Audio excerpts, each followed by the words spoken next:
Halina't muli po nating pakinggan at panoorin ang mga video ng Mensahero ng Silangan. Dahil sa mga video pong ito, dito po natin masumpungan ang mga kasagutan sa atin pong mga matagal ng katanungan. Tara po, panoorin po natin.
Masayang balita mga Oferians, ito ang karugtong ng video tungkol sa pag-revise ng Biblia na gagawin ng China. Nakalagay po sa description ang link kung hindi pa napapanood ang unang bahagi. Payo namin, panoorin nyo rin ang ibang series ayon sa tamang pagkakasunod-sunod. Sa unang pagkakataon, tahasang nireject ng isang bansa sa silangan ang Bible ng mga Europeans. Maliit na bagay kung religious organization lamang ang nag-reject, ngunit ibang usapan kung mismong pamahalaan ng isang bansa ang nag-reject. Kung natatandaan pa, mismong hari ng England ang nagdeklara sa King James Version bilang official Bible. Ang Nova Vulgata naman ay mismong canonized ng Roma. Pareho silang European Bible at ngayon, sa kauna-unahang pagkakataon, pareho silang rejected ng isang bansa. Maituturing ito na isang hamon sa pinagsamang biblical authority ng Roman Catholic at Protestant churches na gumawa ng European Bible. Hindi nakakapagtaka kung bakit sa muli babatikusin ang China ng buong Kristendom. Binasa namin ang mga reaksyon at mga komento sa unang bahagi upang matalakay ang pinakamahalaga at relevant na comment. Isa sa kapansing-pansing comment ay, wala daw karapatan ang China na mag-revise ng Bible. Huwag nyo sanang kakalimutan na ang unang nag-revise ng Biblia sabay sa pagsasalin ay ang mga Greeks. Kung ilalagay natin ang parehong argumento, ano naman ang karapatan ng mga Greeks na i-revise ang Biblia? Wala din, di ba? Huwag tayong double standard na kapag taga-kanluran ang gumawa, pwede, at kapag taga-silangan, hindi pwede.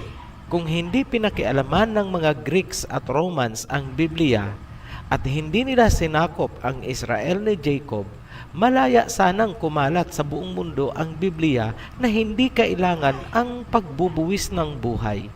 Hindi sana nagkaroon ng Inquisition. Hindi sana nangyari ang mga pinagdaanan ni John Wycliffe, William Tyndale, Thomas Cranmer, at Martin Luther at lahat ng mga martyrs. Documented history yan. How can we deny? Sobrang baluktot lang ang utak ng mga taong pilit na itinatanggi ang katotohanan. Ngayon, anong karapatan meron ang China para retokehin o ayusin ang Biblia?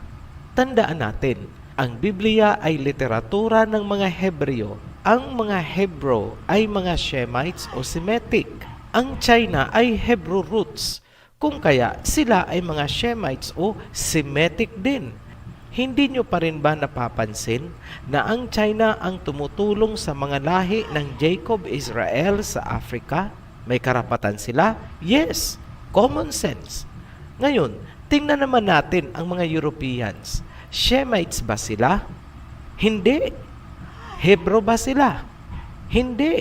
European ba ang mga tunay na Hudyo? Hindi. Ngayon, sino ang mas higit na may karapatan? Yung mga may dugong Hebreo. Yan ang nagbibigay ng karapatan sa China. Sa isang aspeto, ang Biblia ay maituturing na cultural heritage ng mga Hebrews. Kinuha lang nung mga Greeks at Romans, tapos ngayon ang mga Hebrews na ang walang karapatan? Analysis lang po, palutangin natin ang katotohanan at katwiran. Kung tutuusin, hindi naman talaga ang Biblia per se o ang religion ang inaayawan ng China. Klaruhin natin ang punto nila para maunawaan. Number 1, ayaw ng China ng isang religious group na maaaring pagmula ng paglaban sa pamahalaan. In short, destabilization. May rason ba? Yes. Tingnan nyo ang nangyari sa ancient Europe. Sa Pilipinas, paano tayo sinakop? Relihiyon, di ba? Nakikita ba ng China ang struggle ng Pilipinas sa pakikialam ng simbahan? Yes. May consular office sila dito sa Pilipinas, kaya alam nila kung ano ang nangyayari kahit ngayon sa kasalukuyan. Number 2, ayaw ng China ng mga religious organization na may link or may ugnayan sa western parts ng mundo. Bakit? Kasi pwedeng gamitin ang grupo na nasa loob ng China para magkilos protesta laban sa gobyerno. In short, pagmumula ng gulo. Number 3, ayaw ng China na mawawala ng tiwala ang mga tao sa gobyerno dahil sa pag-uudyok ng mga religious leaders mula sa labas gamit ang mga doktrina. Realistic ba ang apprehensions ng China? Yes, maraming bansa sa Europe ang nakaranas ng ganyan noong Dark Ages. Religion ang pinauna upang pabagsakin ang pamahalaan. Nabaling ang suporta ng mga tao sa relihiyon at pinabayaan ang kanilang gobyerno. Magpapauna tayo. Hindi natin sinasabing tangkilikin natin ang uri ng gobyerno ng China at maging communist na rin tayo. Hindi po ganon. Ngunit, hindi rin tayo pwedeng mag-expect sa China na maging democratic sila. Bakit? Pinaghirapan na nila ng mahabang panahon upang mabuo kung anong sistema meron sila ngayon at isa na sila sa pinakamaunlad na bansa sa buong mundo. Kaya pinangangalagaan nila yan. Kung uudyo ka ng Western world ang mga tao na maging democratic ang pananaw, magkakaroon ng civil disobedience sa China. Yan ang ayaw ng gobyerno dahil guguho ang kanilang pinaghirapan. Socialism and communism ang nagpaunlad sa kanila. Let's face and accept the truth. Ang problema ganito, itong mga relihiyon ay nagpupumilit pa rin pasukin ang China upang magpadami ng members. Palibhasa siguro, masyado nang mahigpit ang kompetisyon sa democratic world. Ang dami ng religion. Kumbaga sa marketing, ang tingin nila sa China ay fresh and untapped market. Dahil hindi nila mapasok-pasok ang China, kaya ngayon, inaatake nila at pinuputakte ng kung ano-anong intriga on the grounds of religious freedom. Yan po ang totoo. Huwag tayong magmaang-maangan. Sa mga Bible enthusiasts, mga nag-claim na sila ay marurunong, huwag niyong aakalain na ang Western democratic style lang ng gobyerno ang pinagpapala ng langit. Maling-mali kayo dyan. Maraming konkretong halimbawa sa Biblia na hindi democratic kundi socialist ang pagpapatakbo ng pamamahala mula pa noong lumabas sa Egypt ang mga Israelites panahon ni Moses. Ganon din sa panahon ni King Saul, King David, King Solomon. Socialism ang pinaiiral nila. Suriin natin ang Biblia. Maghanap nga tayo kahit katiting na palatandaan na democratic government nga ang pinaiiral ng Israel noon sa kapanahunan ng ating mga propeta. Meron ba sa Biblia na pahiwatig na kung ano ang gusto ng mga tao ay yun ang masusunod? Kung anong paniniwala ang gustuhin nila, yun ang masusunod? Wala, di ba? Konkret ang mga batas na sinusunod ng mga Israelites ni Jacob. Hindi subject to individual or sectarian interpretation. In short, walang religious freedom. Huwag po kayong maghahanap ng turo sa Biblia na merong religious freedom at wala kayong matatagpuan. Noong nasa wilderness pa ang mga Israelites, kinakalaban na nila si Moses. Gusto nila ng emancipation. Gusto nilang maging free. Ano ang ginawa sa kanila? Ipinatuklaw sila sa ahas. May pangyayari din na bumuka ang lupa at nilamon yung mga nagrereklamo, yung mga rebellious. Hindi natin masasabing demokrasya yan. Hindi pwedeng umiral ang protesta at rally-rally sa kapanahunan ng mga Israelites. Wala pong ganyan sa Biblia. Noong wala pang hari ang Israel, ang pamamalakad ay direktang idinadaan sa mga propeta, gaya ni na Samuel bilang leader. Noong tumanda na si Samuel, ipinalit niya ang kanyang mga anak na sina Joel at Abijah. Ngunit nagkaroon ng corruption at mga injustices. Dahil dyan, pinuntahan si Samuel ng mga elders mula sa iba't ibang villages ng Israel. Humihingi sila ng hari. Nanalangin si Samuel sa Elohim at sinabi niya ang hiling ng mga tao. Ang sagot ng Elohim ay ganito: ako ang nireject nila bilang hari. At sinabi ng ama na kung bibigyan sila ng hari dahil gusto nilang gumaya sa ibang bansa, kukunin sa kanila ang mga panganay nilang anak upang magsilbi sa hari. Kukunin din ang 10% ng kanilang mga ani at hayop para sa hari. At sila ay magiging slaves ng hari. Sa kabila ng sinabi ni Samuel, ginusto pa rin ng mga elders na magkaroon ng hari. Ngayon, ipinatawag ni Samuel ang mga tribo. Nabunot ang tribo ni Benjamin. Mula doon, nabunot ang clan ni Matri. Mula naman sa clan ni Matri, nabunot ang pamilya ni Kish. At sa pinakahuli, napili at naproklama si Saul. Sa muli, may mga nagrereklamo pa rin bakit si Saul ang napili. So makikita natin na puro reklamo-reklamo ang ginagawa ng mga tao. Tandaang mabuti kung paanong proseso ang pinagdaanan bago napili ang hari. Wala pong kampanyang nangyari. Walang mga party list. Walang eleksyon at hindi po nagbutuhan ang mga tao. Si Prophet Samuel ang nag-facilitate sa pagpili ng hari para sa Israel ayon sa instruction ng Elohim. Lumalabas na ang unang human king ng Israel ay si Saul. Ngunit dahil sa kanyang paglabag sa utos, siya ay papalitan. Ang buong kwento tungkol kay Saul ay matatagpuan mula sa 1 Samuel chapter 10. Sa muli, inutusan na naman si Samuel na puntahan at i-anoint ang susunod na hari.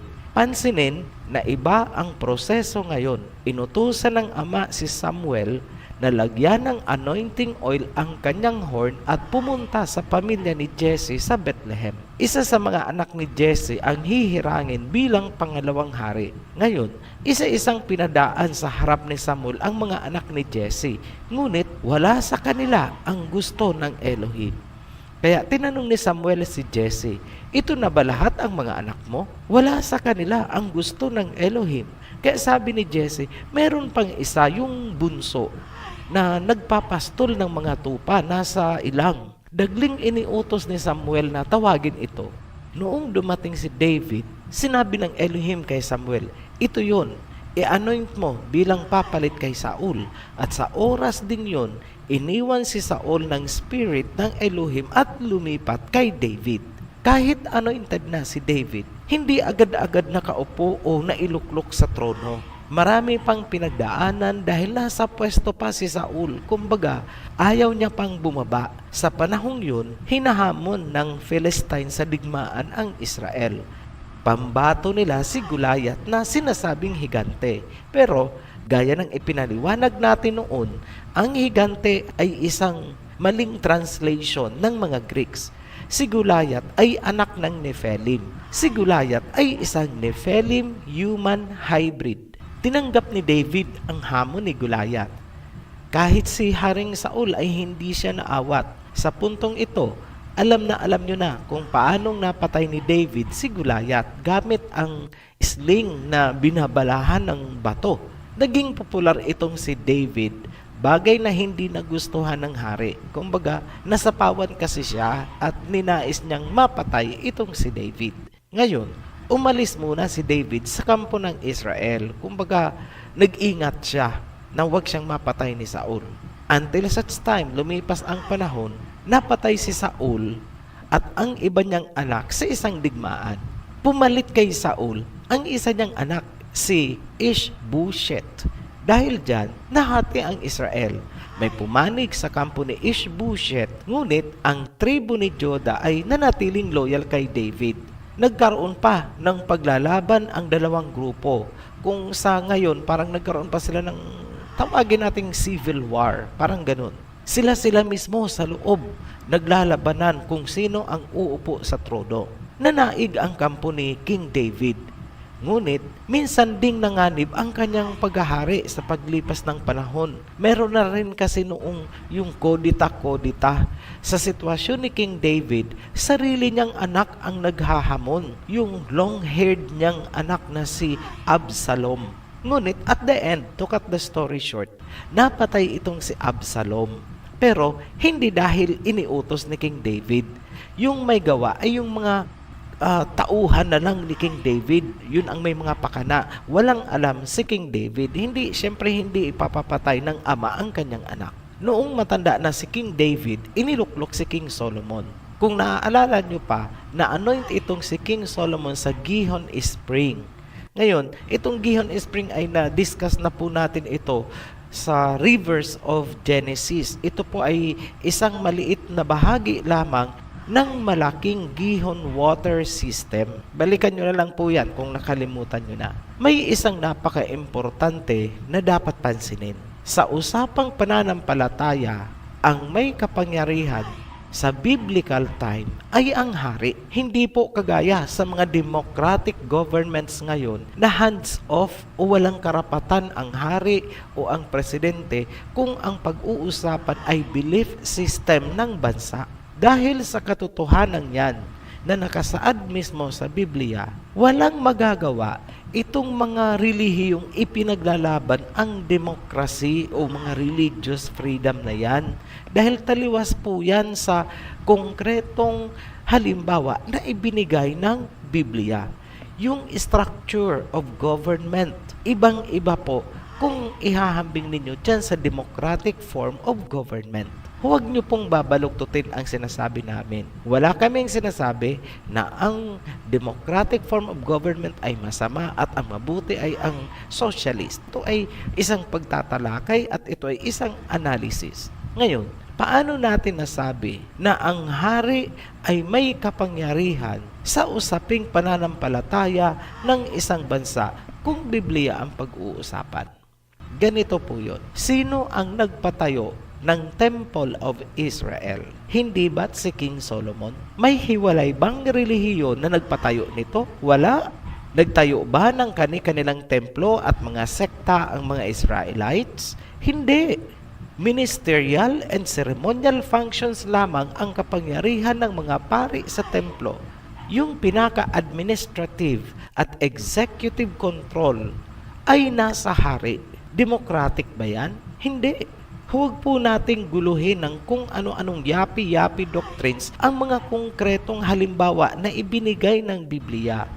Huwag pairalin ang hugot dito, tapal doon ng mga talata para lang palabasin ang sariling nais. May konkretong model na ibinigay ang Biblia, yun ang pagtibayin natin. Bakit hindi nila itinuturo na noon sina King David ay walang religious freedom? Hindi pwedeng magreklamo, tagasunod ka lang. Bakit hindi nila tinuturo yan? Kasi ma-phase out sila. Yan ang totoo. Sa panahon natin ngayon, anong bansa ang naaayon pa rin sa estilo ni na King David at King Solomon? Hanap po kayo. Buong mundo. Anong bansa ang nagmamatch doon sa style of governance ni na King David at King Solomon? Aralin nyo kaya ang ginagawa ng China at Russia. Sa kasalukuyan, government ng Russia ang nagpapatayo ng mga simbahan sa Russia. Ganon din ang China. Kung hindi man sila ang magpatayo ng simbahan, kontrolado pa rin ng gobyerno ang usaping relihiyon. Monitored. Ang structure na ganyan o yung arrangement na ganyan ay kagaya kina King David at King Solomon. Ngayon sasabihin nyo, yung mga China niyan hindi sila Christians. Hindi sila naniniwala sa Diyos. Let me correct you with that. Russia is Orthodox Church. Hindi makapasok ang ibang relihiyon. Pero hindi ibig sabihin na hindi sila naniniwala sa Creator. Sa China naman, may pinipili lang silang relihiyon.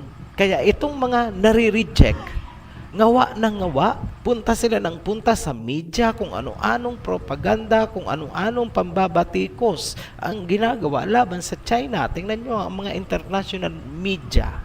Bakit nga ba nagpupumilit na pumasok ang mga foreign religions para iligtas daw ang mga tao sa China at Russia? Come on! O sige, kunwari, nabubuhay sila sa kadiliman. Pero, dahil ang kanilang system of government ay functionally at structurally katulad ng nasa Biblia, madali sa Elohim na magpatupad ng pagbabago. Hindi po ang relihiyon ang magbabago sa kanila, kundi ang divine power mismo. Wala pong kakayahan ang mga relihiyon na baguhin ang isang bansa. Tandaan nyo po yan. Guguluhin lang nila ang peace and order gaya ng nangyayari ngayon. Tapos uulanin nila ng mga kesyo-kesyo persecution drama. Alam nyo, nakakaumay na ang mga ganyang style, mga ganyang linya. Ngayon, as a whole, pagtabi-tabihin nga natin at pagkumparahin natin, gamitin natin ang status of morality. Nasaan ang naglalakihang Sin City? Yung city ng kamunduhan. Nasa China ba? Hindi. Nasa Russia ba? Hindi. O, nasaan? Amerika at sa maraming bahagi ng Europe na andun ang mga Sin City. Ano ang nangyayari sa religious freedom? Ano ang nangyayari? Diba? Ang dami nilang mga religion doon.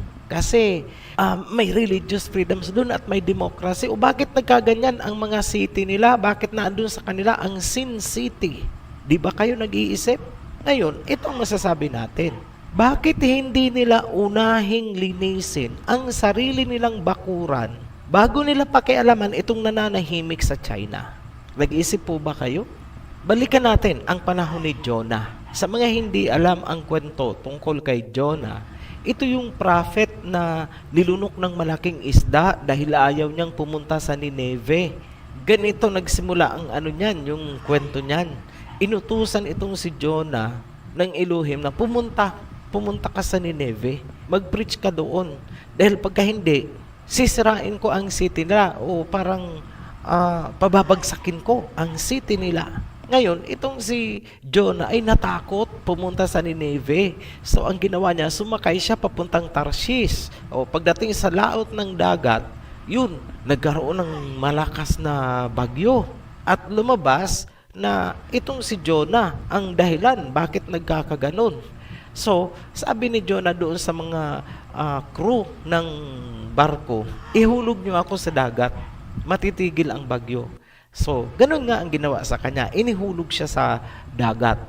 Ngayon, may nakaabang na doon na isang malaking isda at siya ay nilunok.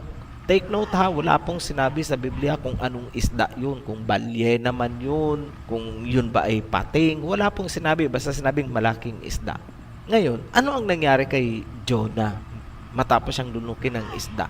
Nag-stay siya doon sa loob ng isda ng 3 araw. At pagkatapos, iniluwa siya sa dalampasigan.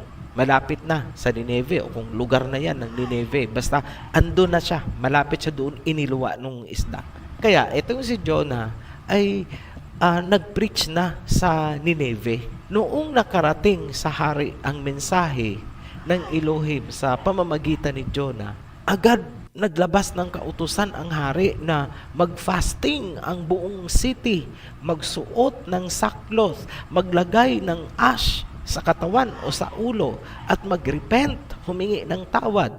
Sundin kung ano ang gusto ng sinasabi ng Elohim ni Jonah. So, ano ang resulta? Winasak ba ang city ng Nineveh? Hindi. Ngayon, bakit nangyari na nailigtas ang city? Tingnan nyo sa isang anggulo.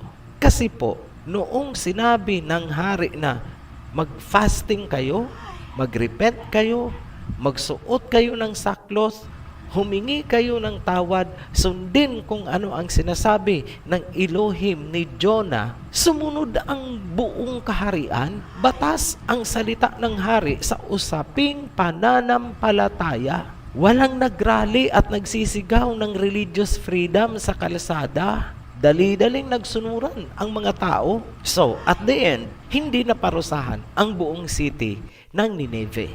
Ngayon, dalhin natin sa kasalukuyang panahon. Mag-case scenario tayo. Kunwari, parehong makasalanan ang bansang China at Pilipinas. At parehong binigyan ng Elohim ng 30 days. Final warning, lulusawin ko kayo kung hindi kayo magbabago. Ipinadala sa isang prophet ang mensahe at sabay na natanggap ng mga presidente. So natanggap ng presidente ng China at saka ng presidente ng Pilipinas ng sabay. Sino sa palagay nyo ang higit na makakatupad sa utos? China ba o Pilipinas? China. Bakit? Aba, pag lumabas si President Xi sa television at nagsalita, "This is your president.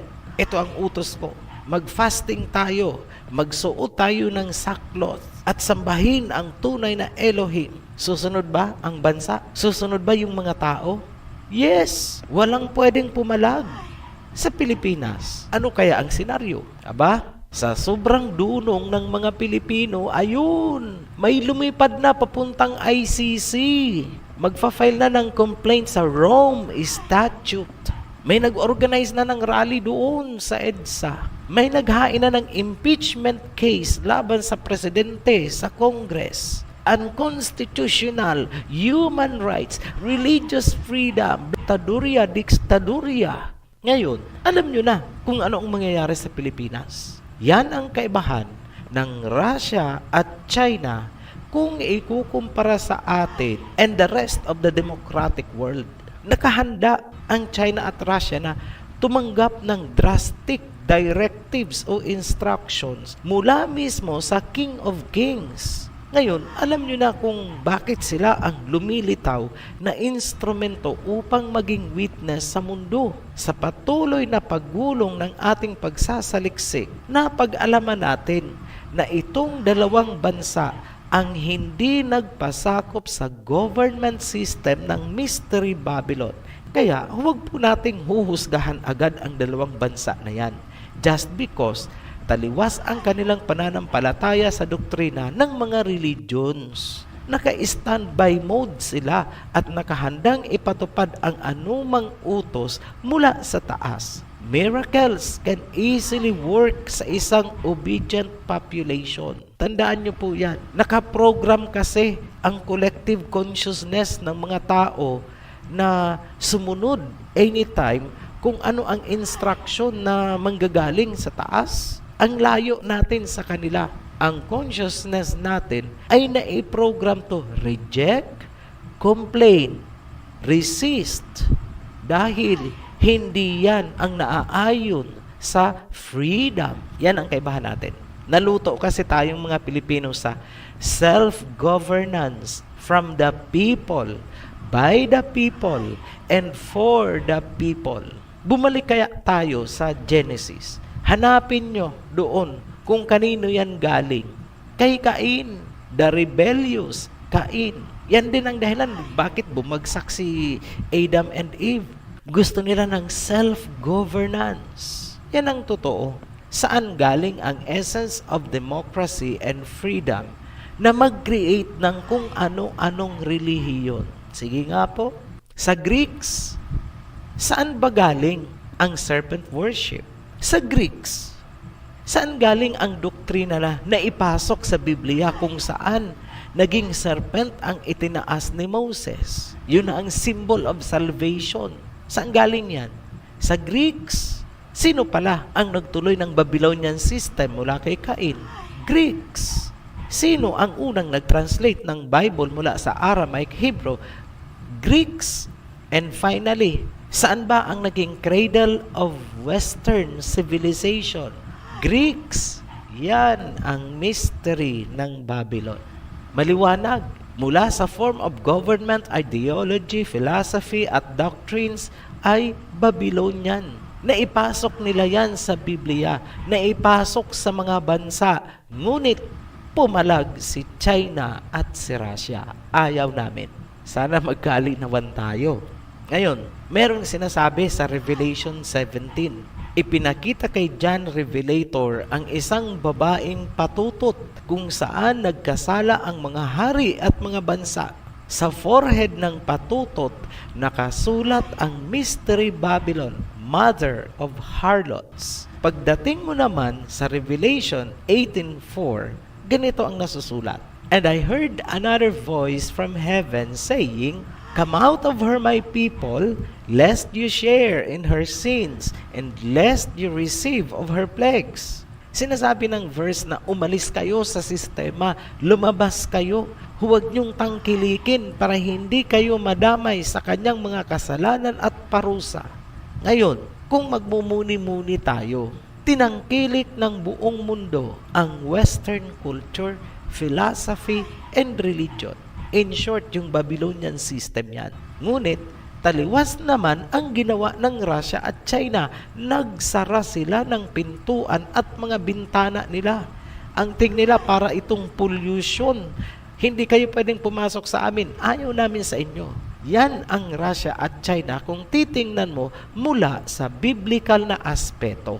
Ano lang ang kulang sa kanila?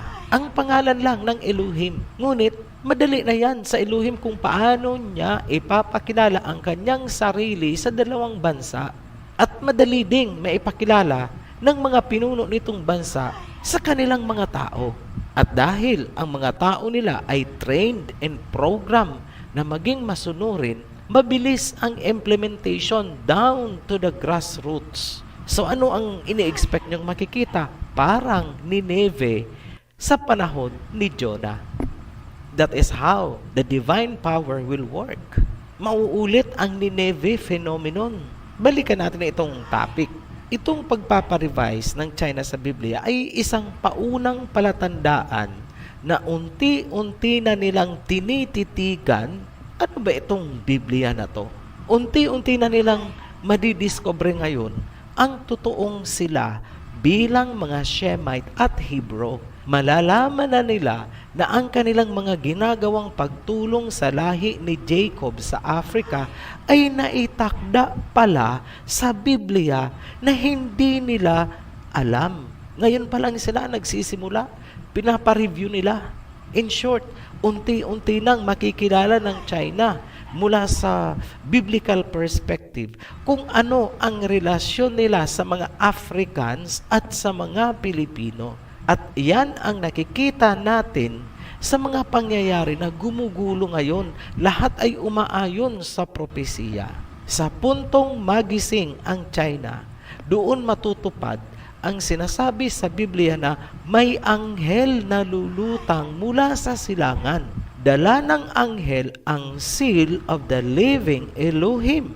Madali nilang mahanap ang 12 tribes ng Israel ni Jacob dahil konektado na sila sa Africa. Babangon ang 12 tribes ni Jacob. Ang tinutukoy ko po dito yung totoong 12 tribes of Israel ha. Hindi yung mga matatangos ang ilong. Hindi po yun ang tinutukoy ko. Hindi po yung mga Hollywood stars na nagkukunwaring mga Hudyo. Ngayon, may maganda ding naidulot ang pagpursige nitong mga sekta na pumasok sa China. Bakit? Nakalampag nila ang pamahalaang China na titigan ang Biblia. Yan ang nakikita natin na parang naging advantage. May ituturing yan na isang bahagi ng proseso, a process of awakening for China. Tutuldukan natin ang video na ito sa pagkakaunawa na ang China ay hindi nagpasakop sa Babylonian world system, Kung kaya, ganyan ang attitude nila sa mga relihiyon na ang doktrina ay galing sa Western civilization. Ang pagpaparevise nila sa Biblia ay isang palatandaan na tinititigan na nila ngayon ang nilalaman ng Biblia. Kailangan nating tulungan sa panalangin na magawa nila ng tama at gabayan sila ng Elohim sa gagawin nilang pag-aaral, pagrepaso at pagrebisa sa Biblia. Muli kaming nagpapasalamat sa inyong walang sawang pagsubaybay sa ating mga videos. Paalala lang po sa mga bagong subscribers, mga bagong manunood natin, na sundan nyo po ang tamang sequence ng mga video. Nilagay na po natin sa description ng bawat video ang tamang pagkakasunod-sunod. Hanggang sa muli, be blessed, Ophirians. Maraming salamat po sa inyong pakikinig at panonood ng video ito. At kung kayo po ay may natutunan, paki-like and share na rin po. At nasa baba po ang ating link para po sa inyong mga komento. Salamat po.